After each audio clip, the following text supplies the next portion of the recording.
माधुरीज किचनमध्ये तुमचं खूप मनापासून स्वागत आहे। आज मी फणसाची भाजी करणार आहे। त्यासाठी फणस मी आणला होता, तो बघा हा चिरून घेतलाय। आता मी हा कुकरमध्ये टाकते, त्यात थोडंसं मीठ घालते।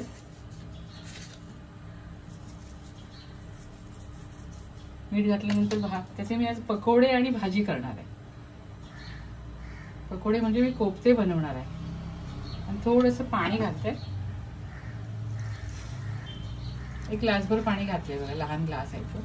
आणि याला झाकण लावून एक 4 शिट्या काढून घेते।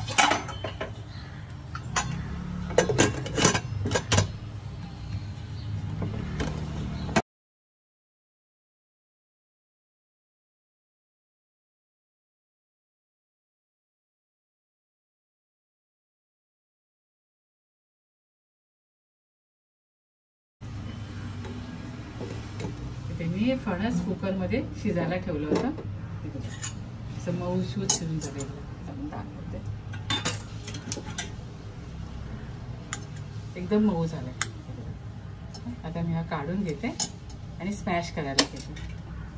कुकरमध्ये शिजवून घेतला होता बघा, आता अशा प्रकारे ना स्मॅश करून घेते। सर्व फणस मी स्मॅश करून घेते आणि मग तुम्हाला ते पकोडे तयार करताना दाखवते। अशा प्रकारे स्मॅश करून घेतले। त्यात थोडं मी हे जिरं घालते,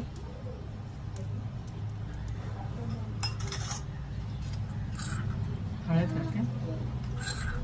हा लहान चमचा आहे ना म्हणून तो मी घेते। तिखट घालते, तिखट तुम्हाला आवडीप्रमाणे कमी जास्त प्रमाणात करू शकता। थोडा हिंग घालते,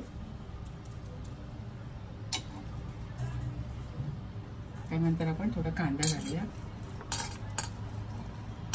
कोफ्ते छान लागतात, असेही खायला छान लागतात आणि भाजीच्या रस्स्यामध्ये आपण करतो ते पण छान लागतात। थोडी मिरची घालूया, थोडं मी आलं क्रश करून घेतलं ते घालूया आणि कोथिंबीर घालूया।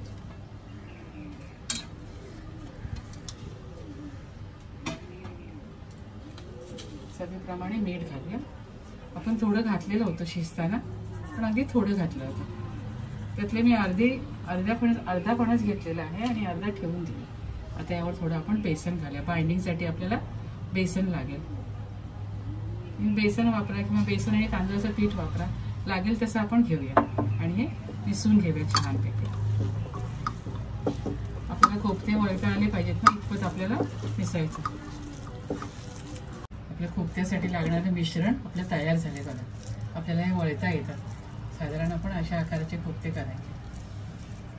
असे वळता येईपर्यंत आपल्याला बेसन घालायचं, जास्त घालायचं नाही, पण भाजीची पण आपल्याला चव लागली पाहिजे ना। असे तुम्हाला गोल लांबवते तसेही तुम्ही करू शकता। मी थोडे अशा शेपचे करते। अशा प्रकारे मी सर्व हे गोळे करून घेते आणि तुम्हाला तळताना दाखवते।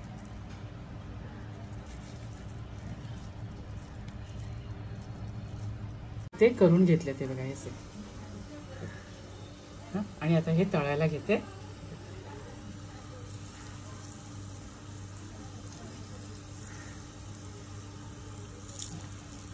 तेल तापलंय ना म्हणून मी टाकायला घेते।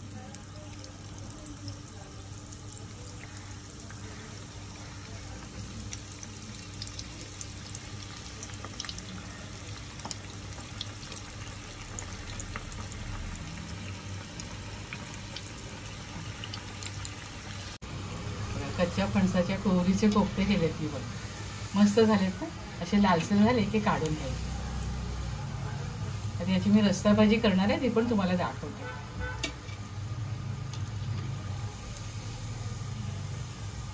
खूप छान लागते भाजी।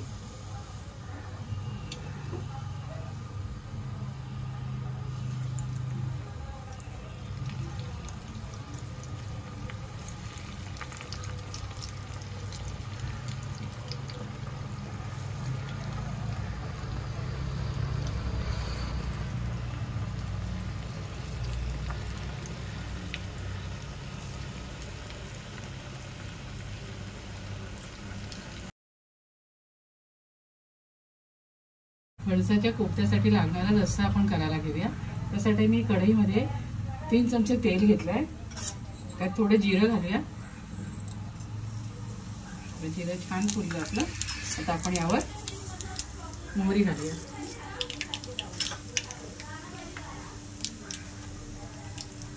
थोडा हिंग घालूया.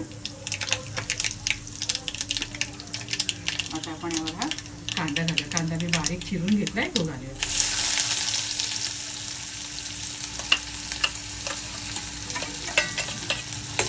कांदा आपल्याला भाजायला 2-3 मिनिटं लागते. लालसर रंगावर आपल्याला भाजून घ्यायचं.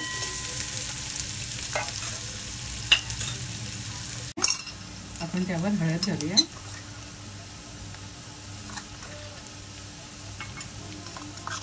लाल मसाला माझा घरचा आहे.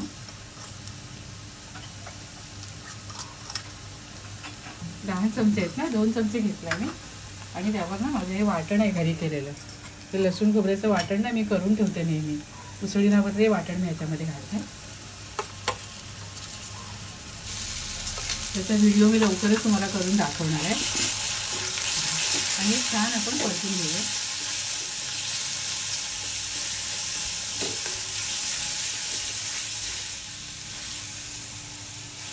मसाला छान परतून झालाय. त्यावर आपण थोडं मीठ घालूया. पुन्हा छान परतून घेऊया. माझं जे वाटण आहे त्याच्यामध्ये आलं, लसूण, खोबरं, कोथिंबीर असं म्हणून मुद्दाम मी आता आलं लसूणची पेस्ट घातली नाही आहे. त्यात आपण अर्धी वाटी पाणी घालूया. पाणी हे कोमट आहे, गरम नाही आहे, कोमट आहे. आणि रस्त्याला छान उकळी काढून घेऊया. एकदम मस्त झाली. यात थोडा आपण लिंबाचा रस घालूया. हे अर्धा लिंबू आहे ना, त्याचा रस घालूया. चव छान येईल. वाटप पण घातलंय. थोडा लिंबाचा रस घालूया.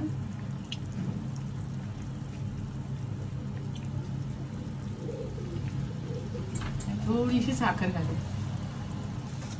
म्हणजे टेस्ट अशी चटपटीत येईल आपल्याला.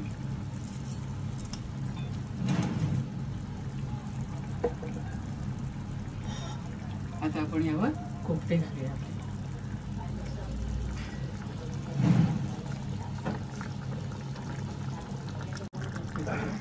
त्यामुळे मी कोफ्ते घातलेले आहेत ग्रेव्हीमध्ये. ग्रेव्ही पण मस्त झाली आहे. 1-2 मिनिटं कोफ्त्याबरोबर थोडं शिजू द्यायचं. मी ग्रेव्हीमध्ये 5 मिनिटासाठी ठेवले होते. मी त्यावर कोथिंबीर घालते. तुम्हाला दाखवते किती छान झालेत बघा. मऊसूत झालेत ना आतमध्ये पण. रस्त्यामध्ये तर खूप भारी लागतात. तुम्ही सुद्धा अशा प्रकारे कोफ्ता करी करून खा. भाजी आपण नेहमीच करतो, पण अशा प्रकारे कोफ्ता करी केली ना खूप छान लागते. चवीला पण खूप भारी लागते. अशा प्रकारे कोफ्ता करी करून खा. खात राहा, आनंदी राहा, स्वतःची काळजी घ्या. आणि माझे व्हिडिओ पाहत राहा. शेअर करा, लाईक करा, आठवणीने सबस्क्राईब करा. धन्यवाद.